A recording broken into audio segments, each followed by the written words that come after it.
Bismillahirrahmanirrahim. Assalamualaikum warahmatullahi wabarakatuh. Alhamdulillahi ghafirid dzunub. Wassalatu wassalamu ala nabiyil karim Sayyidina Muhammad bin Abdullah wa ala alihi wa ashabihi wa mawalah. Amma ba'du. Para pemirsa yang dimuliakan Allah, bulan suci Ramadan adalah bulan pengampunan. Allah akan mengampuni dosa hamba-hambanya yang sadar kalau dia berdosa. Allah akan mengampuni dosa hamba-hambanya yang menyesali kalau dia berdosa. Allah akan mengampuni dosa hamba-hambanya yang memohon ampun kepada Allah.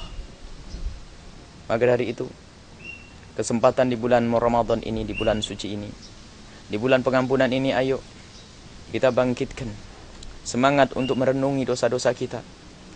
Merenungi dosa-dosa kita, sebab kalau dosa tidak kita renungi, tidak akan ada penyesalan di hati kita. Dan yang tidak pernah menyesal tidak akan pernah ada yang minta maaf. Orang yang tidak pernah menyesal tidak akan memohon ampun. Jadi berangkat dari merenung, Masya Allah, alangkah banyaknya dosa yang kita lakukan. Kita semua, kita yang ustadz, kita yang saudagar kaya, kita yang pejabat, kita yang melarat.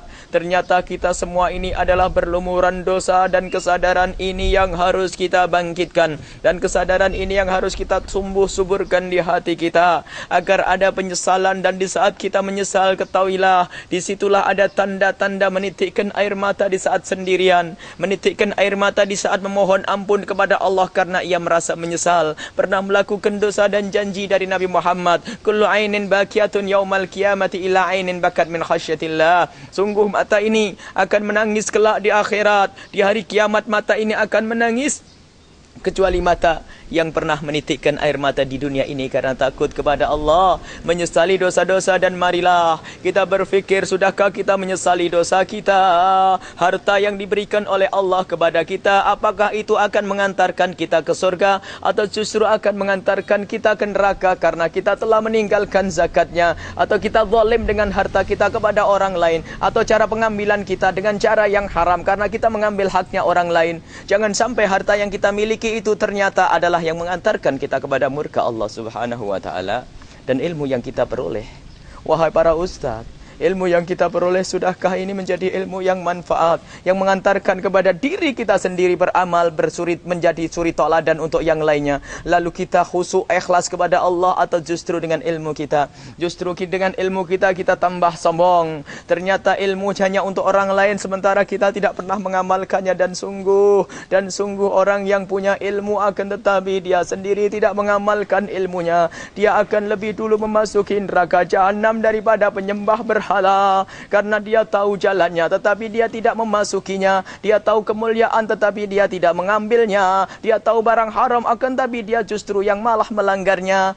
Ia punya ilmu yang seharusnya menghentikan orang dari kejahatan, akan tapi dengan ilmunya si ustadz ini ternyata ilmu hanya di lidah, ilmu hanya untuk action, ilmu hanya untuk acting, ilmu hanya untuk menarik massa, ilmu hanya untuk mencari pengikut. Maka ketahuilah, itu ilmu yang manfaat. Ya Allah, jauhkanlah kami dari ilmu yang tidak manfaat, berikan kepada kami ilmu yang manfaat ya Allah. Jangan siksa kami dengan ilmu kami ya Allah. Inilah yang harus kita hadirkan di hati kita, menyesali yang demikian ini. Alangkah banyak dosa yang kita lakukan, dan yang pejabat pun harus koreksi. Kita yang pejabat, Anda yang pejabat, pikir selama ini apa yang Anda perjuangkan? Hawa nafsu Anda, kekayaan Anda, kebesaran Anda, atau masyarakat, atau umat, atau agama Allah yang Anda perjuangkan? Dan ketahuilah, semua sepak terjang kita ini ada hitungannya, ada yang mencatat, malaikat mencatat, dan tidak akan luput, dan itu akan dipertanyakan di hadapan Allah. Kalau ada orang tersiksa di dunia, ketahuilah, orang ini akan tersiksa paling lama 60 tahun.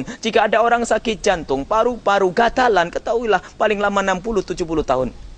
Akan tapi ketahuilah, jika kita sakit di akhirat, jika orang sakit di akhirat, disiksa oleh Allah Subhanahu wa taala di alam penantian, alam barzah, karena dia adalah pejabat yang dolim, karena dia adalah seorang ustadz yang tidak beri suri toladan, karena dia adalah ustadz yang hanya pintar ngomong, tidak mengamalkan ilmunya, atau karena dia orang kaya yang tidak pernah mengerti hak kepada fakir miskin, atau dia orang kaya yang curang dengan bisnisnya, atau orang fakir yang tidak sabar sehingga cepat putus asa. Maka ketahuilah, semua ini akan mengantarkan kepada ketersiksaan dan kelak di alam penantian, di alam barzah, belum nanti dibangkitkan oleh Allah di padang mahsyar dalam keadaan dia itu sangat capek. Dan ketahuilah di saat itu ada orang yang berjalan dengan dadanya, ada yang berjalan dengan lututnya, ada orang yang berjalan dengan mukanya, ada orang yang diinjek-injek oleh orang lain, dan ketahuilah di situ ada orang yang berjalan di atas kepala manusia. Itulah orang-orang pilihan manusia, berjalan di atas kepala manusia, meluncur bersama rombongan Nabi Muhammad. Itulah orang yang sadar di saat kaya, itulah orang yang sadar di saat jadi pejabat, itulah orang yang sadar di saat dia menjadi ustadz, dan itulah orang sadar di saat menjadi fakir, sadar bahwasanya dia adalah hamba Allah yang ingin dijadikan bahwasanya kehidupan ini adalah untuk karena Allah.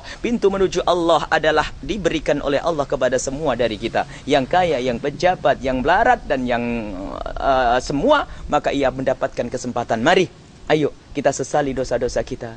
Ayo, sudahkah kita menangis di malam hari? Pernahkah kita di saat menghadap kepada Allah mengingat mata kita yang jelalatan, mengingat mulut kita yang sering ngomong kotor, mengingat telinga kita yang sering mendengar gunjingan orang? Sudahkah kita sesali dan anggota tubuh kita ini pernah kita gunakan untuk maksiat? Pernahkah kita renungi dan kita sesali? Menangislah atas ini semuanya. Kalau kita belum bisa menangis, maka kita harus menangis. Menangislah Anda menangislah karena dosa Anda. Jika Anda belum bisa menangis karena dosa Anda harus berusaha untuk menangis, dan Anda harus berusaha untuk menangis.